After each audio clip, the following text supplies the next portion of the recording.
गणेशोत्सव पार्श्वभूमीवर सातपूर पोलीस ठाण्याच्या वतीने मंगळवारी दुपारी रूट मार्च काढण्यात आला। गणेशोत्सव काळात कायदा व सुव्यवस्था बाधित राहण्यासाठी तसेच कुठलाही अनुचित प्रकार घडू नये यासाठी सातपूर पोलीस ठाण्याचे वरिष्ठ पोलीस निरीक्षक रणजित नलवडे यांच्या मार्गदर्शनाखाली स्वारबाबा नगर, सातपूर राजवाडा, शिवाजी चौक, सातपूर गाव या ठिकाणी रूट मार्च काढण्यात आला। याविषयी अधिक माहिती सहाय्यक पोलीस निरीक्षक भडांगे यांनी अधिक दिली आहे।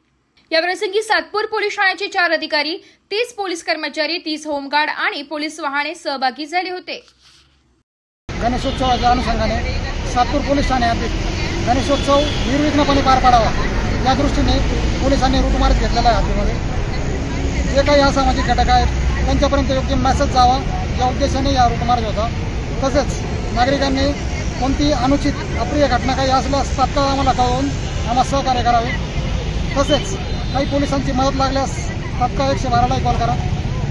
आजचा रूट मार्चचा उद्देश हा होता की जे उद्यापासून जे आपलं सुरू होते गणपती त्या उद्देशाने आम्ही रूट मार्च कंप्लीट केलेला आहे। जय नाशिक लोकशाही न्यूजसाठी रमेश खरात, सातपूर।